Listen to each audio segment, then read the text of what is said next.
Hey everyone, welcome back to Corporate Decoded, the place where we unpack the surprising secrets buried in company filings. And today we're diving deep into Nomadar Corp's latest quarterly report, a document that reads like a roller coaster ride of ambitious plans and the tough realities of making them happen. Stick around because we're not just reading numbers, we're decoding the story behind them, the dreams, the challenges, and what it all means for Nomadar's future. And before we jump in, if you like getting clear, no-nonsense breakdowns of these financial documents, make sure you subscribe and why not join our growing community on Discord, linked in the description below. Alright, let us begin by looking at Nomadar's financial standing at the end of September 2025, contrasted with the end of 2024. Their cash position saw a dramatic increase from just $417 at the end of 2024 to a healthier $64,540 by September 2025. This surge is likely tied to the financing activities we'll discuss later, but it is a stark contrast to their extremely low cash balance just a few months prior. A massive item here is the loan receivable from a related party denominated in euros, climbing from nothing to over $8.6 million. This signifies a significant financial relationship, likely with their parent company Sportec. They also report a deposit paid to a related party of over $1.5 million. Current liabilities jumped significantly from about $890,000 to over $4.4 million. This is largely due to a substantial increase in accounts payable from $599,716 to over $1.8 million, and the appearance of convertible notes payable and accrued interest at fair value totaling over $1 million. Now for a tough part, the accumulated deficit, meaning the total losses the company has incurred since its inception, has grown from negative $1.4 million at the end of 2024 to negative $24 to negative $2.8 million by September 2025. This indicates that despite revenue generation, their expenses are still outpacing their earnings. Let's move on to how they performed financially over the 3 and 9 month periods. The company reported revenue for the first time in 2025, generating $877,669 for the 9 month period, the vast majority of which came in the third quarter with $378,099 in revenue. This is a significant step up from zero revenue in the prior year periods, but with that revenue came significant costs.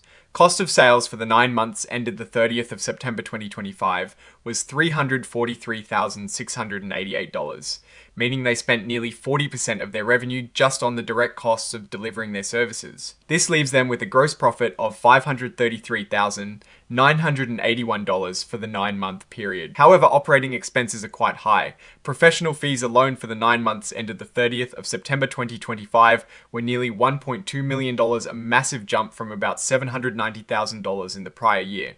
This is clearly related to their direct listing and all the legal and accounting work that entails. They also had a gain on foreign currency transactions of over $70,000, which is nice, but does not offset the other costs. As a result, they posted a loss from operations of over $800,000 for the 9 month period. And then there are other expenses. A notable one is the SEPA commitment fee and structuring fee of $325,000, which is a cost associated with a financing agreement, probably with Yorkville. They also incurred a loss from original issue discount on convertible notes payable of $80,000 and a change in fair value of convertible notes payable of nearly $100,000, showing the cost of securing funding through these instruments. There is also an amortization of loan receivable premium related party of $139,194, which is interesting, perhaps related to how they valued that large euro loan from Sportec. All of these expenses add up, leading to a net loss of over $1.4 million for the 9 months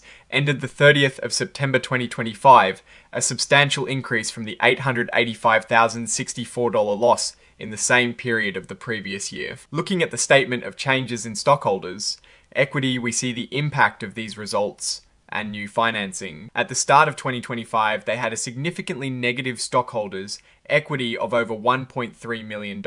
This has dramatically changed by September 2025.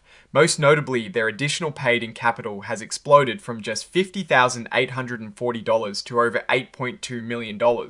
This is a huge inflow of capital, likely from the issuance of stock related to their financing agreements and the direct listing itself. For instance, they show an issuance of common stock pursuant to a participative loan for nearly $7.9 million.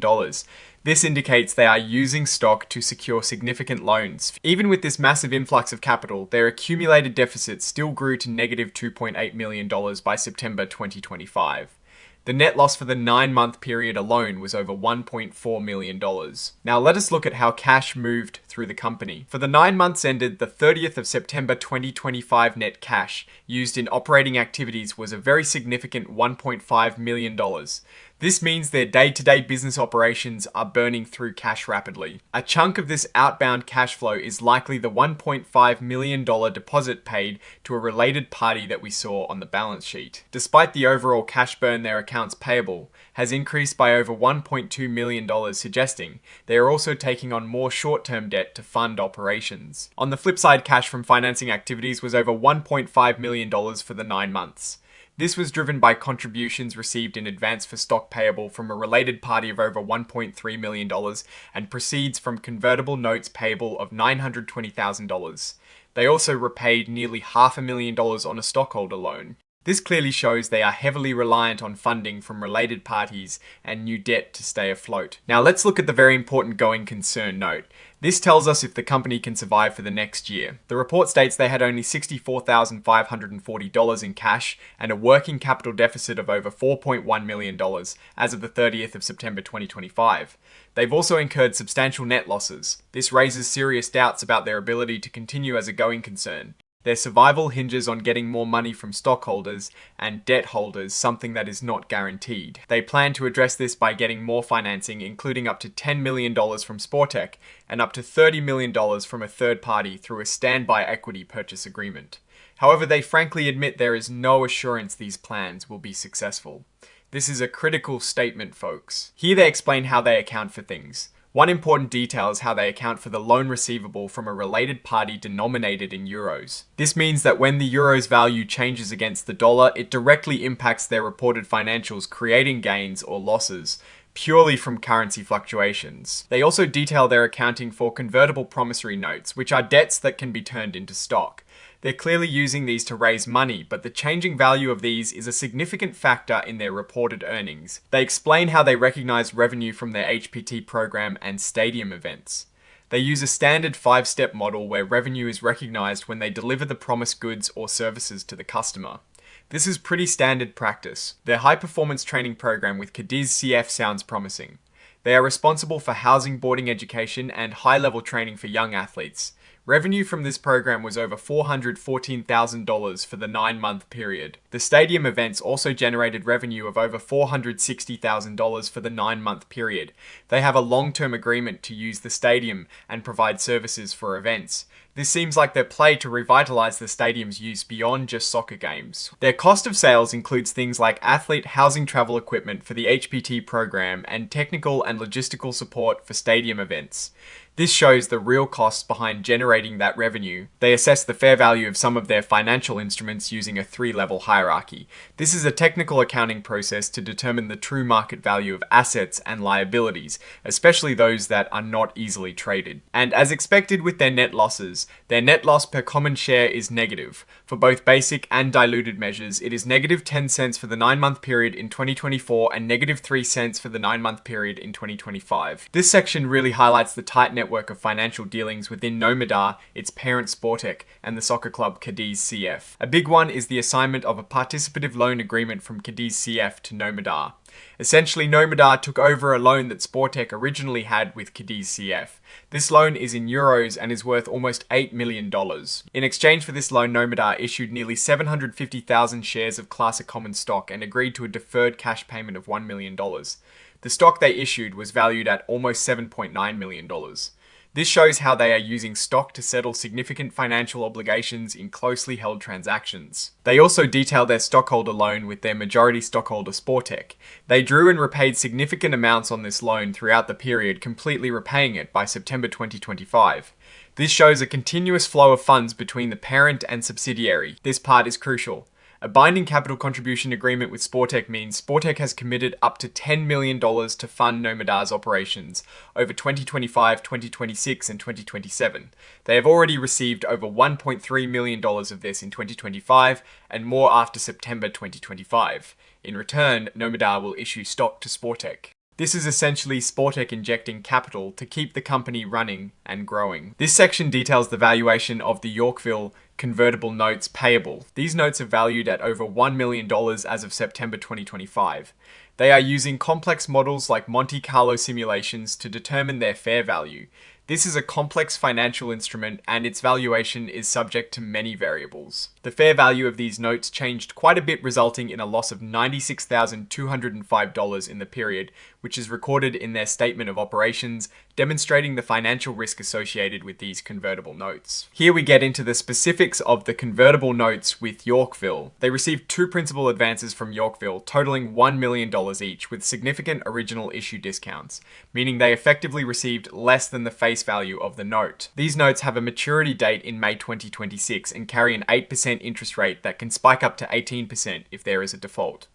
Yorkville also has conversion rights, allowing them to turn the debt into class of common stock at a fixed price or a variable price capped at $1.60. This gives Yorkville potential upside if the stock price rises. The company is accounting for these notes at fair value and recognizing changes in that value as gains or losses in their income statement, which directly impacts their reported profitability. This section details changes in the company's stock structure. They significantly reduced their authorized shares from 1 billion to 100 million. This is often done to make the stock structure simpler and more manageable. The number of outstanding Class A common stock shares has increased, driven by various issuances, including those related to the participative loan. This is a major part of their funding strategy, the standby equity purchase agreement with Yorkville, allowing them to sell up to $30 million of stock to Yorkville. They have already used convertible notes as part of this agreement, providing them with immediate capital. They also paid a structuring fee and issued stock as a commitment fee for this agreement, showing the costs involved in securing this potential lifeline. Nomadar currently operates as a single segment, focusing on revenue-generating activities like their HPT program and event management. This suggests their business is still highly integrated and not yet diversified across multiple distinct operations. This section covers events that happened after the reporting period, but before the filing. The company completed its direct listing on the 31st of October, issuing shares to its financial advisor. They issued another convertible note to Yorkville for $2 million as part of the SEPA. This is their ongoing reliance on Yorkville for funding. A lease agreement with Sportec for land in Spain was signed, where they intend to build Sportec City. This is a massive undertaking involving millions of dollars and years of construction. They also issued over 260,000 shares of common stock to Sportec for a capital contribution of about $2.26 million. This is part of that $10 million commitment from Sportec. Now for the management's perspective. This is where they explain their situation in their own words. They describe themselves as the innovation arm of Cadiz CF, professional soccer club. They have 4 business verticals being developed. They have a framework agreement with Cadiz CF for training programs integrating their methodologies. This sounds like a key partnership to leverage the Cadiz CF brand and expertise. The big news here is that they completed their direct listing on the 31st of October under the ticker NOMA. This is a major step from a private company to a publicly traded one. They reiterate the details of the standby equity purchase agreement with Yorkville, highlighting that they have the option to sell up to $30 million in stock.